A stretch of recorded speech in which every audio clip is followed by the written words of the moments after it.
पूरी दुनिया रहस्यों से भरी हुई है। कुछ रहस्य तो ऐसे हैं कि जिनको समझ पाना भी असंभव लगता है। आज हम एक ऐसी घटना के बारे में जानेंगे जो आज भी रहस्य बनी हुई है। 4 सितंबर 1954 को सेंटियागो एयरलाइंस की फ्लाइट संख्या 513 ने पश्चिमी जर्मनी के ऑकिन एयरपोर्ट से उड़ान भरी थी। 88 यात्रियों और 4 क्रू मेंबर्स के साथ उड़ान भरने वाले इस विमान को 18 घंटे की यात्रा के बाद ब्राजील के पोर्टो एलेग्रे एयरपोर्ट पर लैंड करना था। लेकिन उड़ान भरने के कुछ घंटों के बाद एक ऐसी घटना घटी जिसने सबको हैरान कर दिया।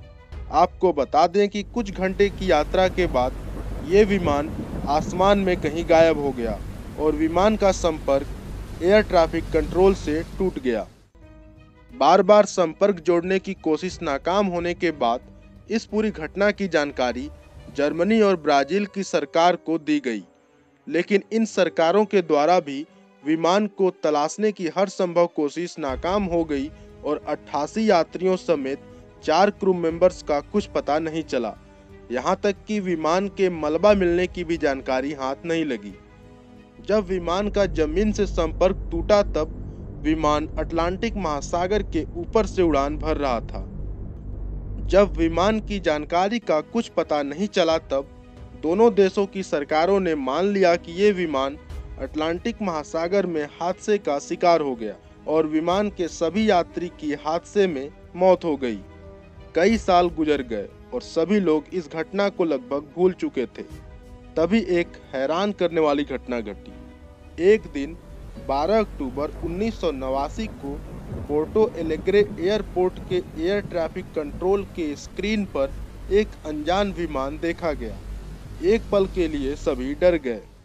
जब एयर ट्रैफिक कंट्रोल ने विमान के पायलट से संपर्क साधने की कोशिश की तो विमान के पायलट की ओर से कोई जवाब नहीं आ रहा था और वो विमान तेजी से एयरपोर्ट की ओर बढ़ रहा था। ये सब देखकर एयरपोर्ट के अधिकारियों में हड़कंप मच गया और देखते ही देखते वो विमान एयरपोर्ट के रनवे की तरफ तेजी से आने लगा। अफरा तफरी के माहौल में रनवे को खाली करा दिया गया और थोड़ी ही देर में विमान ने रनवे पर लैंड कर दिया। और इसके बाद क्या हुआ जानने से पहले आप सब इस चैनल को सब्सक्राइब कर दें और सब्सक्राइब के बगल में दिए गए बेल आइकन को भी प्रेस कर दें, जिससे ऐसे ही रोचक वीडियो की जानकारी सबसे पहले आप तक पहुंचती रहे।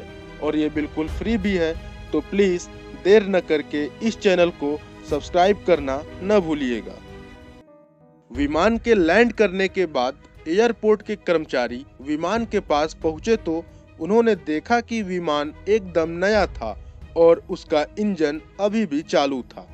तभी कर्मचारियों की नज़र विमान के ऊपर के हिस्से पर पड़ी जिस पर उस एयरलाइंस का नाम लिखा था, जिसे देखकर सभी डर गए क्योंकि ये विमान उसी सेंटियागो एयरलाइंस का था जिसका एक विमान 35 साल पहले अटलांटिक महासागर के ऊपर से गायब हो गया था।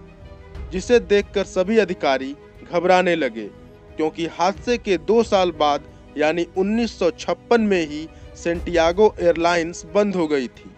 फिर अचानक ये विमान यहाँ कैसे आ गया? ऐसे ही अनगिनत सवाल सभी के मन में उठ खड़े हुए थे। जब कर्मचारियों को विमान के अंदर भेजा गया तो अंदर का नज़ारा देखकर उनकी चीख निकल गई क्योंकि अंदर का नज़ारा भयानक था। विमान की सीटों पर इंसानों के कंकाल बैठे थे। उन्होंने सीट बेल्ट भी लगा रखी थी और जब कर्मचारियों ने विमान के कॉकपिट का दरवाज़ा खोला तो दोनों पायलट भी कंकाल ही थे, जिसमें एक ने विमान को कंट्रोल करने वाले हैंडल को पकड़ रखा था।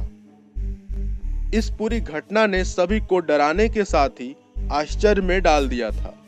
आपको बता दें कि सबसे पहले इस विमान की लैंडिंग की कहानी वीकली वर्ल्ड टैबलॉयड मैगजीन में 14 नवंबर 1989 को छपी थी, जिसे पत्रकार इरविन फिशर ने छापा था। इस कहानी को तमाम लोगों ने मानने से इनकार कर दिया क्योंकि उस समय की ब्राजील सरकार ने भी इस बारे में कोई जानकारी नहीं दी थी। कुछ लोगों का तो मानना था कि ये विमान टाइम ट्रेवल कर किसी दूसरे समय में पहुंचकर फंस गया होगा और जब यह किसी तरह पृथ्वी पर वापस आया तो पृथ्वी पर उस वक्त 35 साल गुजर चुके थे। लेकिन आज तक कोई नहीं जान पाया कि आखिर सच्चाई क्या थी और उस विमान ने हकीकत में लैंडिंग की थी या इरविन फिशर की वो कहानी फर्जी थी और उन्होंने ऐसा सिर्फ फेमस होने के लिए ही किया था।